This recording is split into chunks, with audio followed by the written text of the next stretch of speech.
மும்பையில் ஒரு பள்ளிவாசலில் ஜும்மா அன்று பள்ளிவாசல் இமாம் ஒரு அறிவிப்பு செய்தார். நீங்கள் எல்லாம் உள்ளே வந்து தொழுகைக்கு அமர்ந்துள்ளீர்கள். ஆனால் வெளியே நிறைய பேர் வெயிலில் அமர்ந்து தொழுகை தொழுகின்றார்கள். ஆகவே இங்கு வந்திருக்கும் அனைவரும் உங்களால் இயன்ற பொருளாதார உதவியை இந்த பள்ளிவாசலுக்கு அளித்தால் அந்த பணத்தை கொண்டு பெரிய ஒரு ஷெட்டு போடப்படும். அவர்களும் வெயிலில் இருந்து பாதுகாக்கப்படுவார்கள் என்று அறிவிப்பு செய்தார்.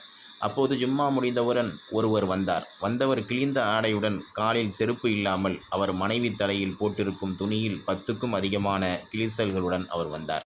ஆண் நபர் அணிந்திருக்கும் சட்டையில் நிறைய அழுக்கும் கிழிசலும். வந்தவரும் மோதினாரிடம், உங்களுடைய பள்ளிவாசல் இமாமை காண வேண்டும் என்றார். அதற்கு அந்த மோதினார் கேட்டார், ஏன், எதற்கு, ஏதாவது உதவி கேட்டு கலெக்ஷனுக்காக வந்திருக்கிறாயா?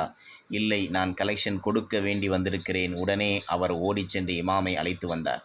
இமாம் வந்தவுடன் இவரை பார்த்து அவர் இவருடைய நிலையை கண்டு என்ன விஷயம் என்று கேட்டார். அப்போது அவர் சொன்னார், இமாம், நீங்கள் பள்ளிவாசலில் அறிவித்ததை நான் கேட்டேன். நான் அந்த செலவினத்திற்காக பணத்தை கொண்டு வந்திருக்கின்றேன் என்றார். அப்போது இமாம், நீங்கள் என்ன தொழில் செய்கிறீர்கள் என்று கேட்டார். அவர் சொன்னார், ரோட்டில் கிடக்கும் குப்பைகளை பொறுக்கி நான் விற்கின்றேன். என் மனைவியும் என் மக்களும் என்னுடனே இருக்கிறார்கள். நாங்கள் 5 வருடங்களாக இந்த பணத்தை சேமித்து வைத்திருக்கின்றோம். என் மனைவியின் ஆசை ஒரு வீட்டை கட்ட வேண்டும் குழந்தைகளுக்காக என்று சேமித்தோம். ஆனால் நீங்கள் ஜும்மாவில் அறிவித்த உடனே என் மனைவி கூறினார், வீட்டை விட பள்ளிவாசல் மிக முக்கியம். வாருங்கள், நாம் சென்று அந்த பணத்தை பள்ளிக்கு கொடுத்து விடலாம் என்றார். அதன்படி எங்களுடைய சேமிப்பான 2.5 லட்சம் ரூபாய் இந்த சாக்கில் கொண்டு வந்திருக்கின்றோம் என்று.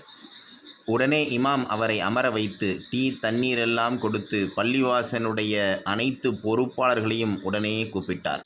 இமாம் கூறினார், இதோ இவர் ரோட்டில் வாழ்ந்து வருகிறார். இவர்கள் குப்பை பொறுக்கி விற்ற சேமித்த 2.5 லட்சத்தை பள்ளிக்கு கொடுக்க வேண்டி வந்திருக்கிறார்கள். இப்பொழுது நீங்கள் எல்லாம் எவ்வளவு தரப்போகிறீர்கள் பள்ளிவாசலுடைய செட்டு போடுவதற்கு என்று இமாம் கேட்டார்.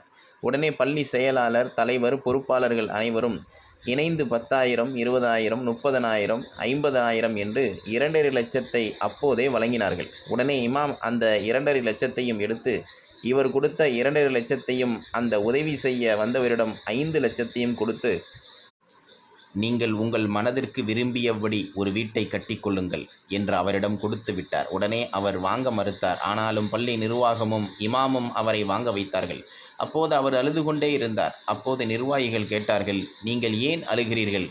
இல்லை, உங்களைப் போல் பல பள்ளிவாசலில் நான் பயான் கேட்டிருக்கிறேன். அப்போது அவர்கள் பேசும் பொழுது சொல்லுவார்கள், அல்லாஹ்வின் பாதையில் நீங்கள் 1 ரூபாய் செலவழித்தால் அல்லாஹ் அதை 10ஆக்கி தருவான் என்று அந்த வசனம் கேள்விதான் பட்டேன். ஆனால் இன்று உண்மையாகிவிட்டது என்றார். அதை நினைத்ததால் அழுதேன் என்றார். அல்லாஹ்வின் கருணை எவ்வளவு மிகப்பெரியது என்று நிர்வாகிகளும் கண்கலங்க அவரை அனுப்பி வைத்தனர். இதுதான் அல்லாஹுடைய